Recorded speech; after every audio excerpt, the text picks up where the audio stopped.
প্রস্তুতি অনেকদিন আগে থেকেই শুরু হয়ে গেছে। আমি দীর্ঘদিন রাজনীতিতে আছি, কিন্তু এবারে প্রস্তুতি অনেক আগে থেকে শুরু হয়ে গেছে।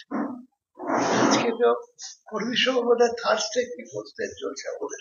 এর আগে কতগুলো স্টেজ পেরিয়ে এসছি আমরা, এবং এরপরে চলতেই থাকবে এই ধরনের প্রক্রিয়া, যাতে করে প্রথম যেটা মুখ্যমন্ত্রী উল্লেখ করেছিলেন মমতা বন্দ্যোপাধ্যায়, ভোটার লিস্ট করাটা।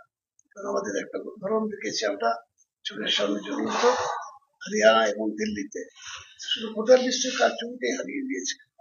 সেটা এবারে মুখ্যমন্ত্রী যথাসময়ে উল্লেখ করার জন্য আমরা খুব ভালোভাবে, এবং আমাদের বিশেষ কতগুলো পদ্ধতি বলেছিল যে পদ্ধতিতে এগুলো আমরা খুব তাড়াতাড়ি কাজটা করতে পারবো। সারা রাজ্য জুড়েই আমাদের ভোটার লিস্টের কাজ খুব সুন্দরভাবে হয়েছে। এটা থার্ড স্টেজ।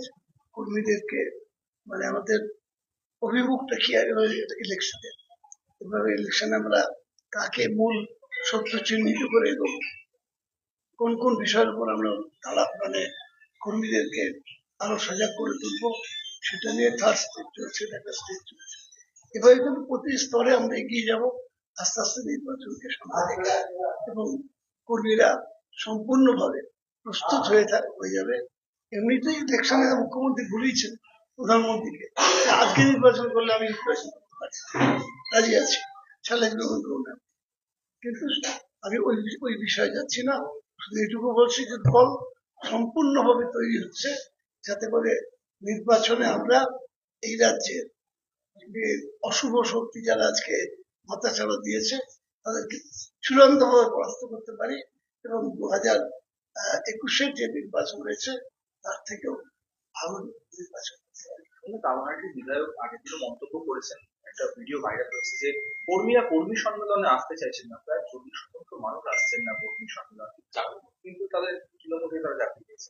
কোথাও কি মনে হচ্ছে দলের কর্মীরা ভেঙে যাচ্ছে? এটা তার ব্যক্তিগত কথা, আমি বলতে পারবো না, আমি এটা মনে করি না। আমি মনে করছি যে আসে হয়তো কোনো কাজে কেউ আটকে যেতে পারে, কিন্তু কর্মীরা কর্মী সম্মেলনে আসছে না, এটা ঠিক না। এত না সৌরব্রত মন্ডল যে অযোগ্য ভাষা অপমান করেছে শৃঙ্খলা কমিটির সিনিয়র লিডার করে কি ব্যবস্থা? আমার কিছু লিডার আমাদের লিডার সিদ্ধান্ত নিয়েছে, তার উপরে আবার কার সিদ্ধান্ত? মুখ্যমন্ত্রী সঙ্গে সঙ্গে সিদ্ধান্ত নিয়েছেন।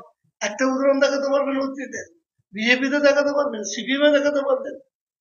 সিপিএম এর ওদের নেতারা বলেছিল মমতা বন্দ্যোপাধ্যায় এলে আমাদের মেয়েরা পেছন তুলে দেখায়, এসব কথা যারা বলেছিল তাদের মুখে এসব শোভা পায়। যারা কি বলে আনন্দ মার্গিনীর হত্যা করেছিল তাদের মুখে এসব শোভা পায় না, যারা মরিচাপি করেছিল তাদের মুখে এসব শোভা পায় না। এগুলো আজকে বলছেন তারা ওঠে, কিন্তু এগুলো কোনো শোভা পায় না। মুখ্যমন্ত্রীর সঙ্গে সঙ্গে অ্যাকশন নিয়েছে।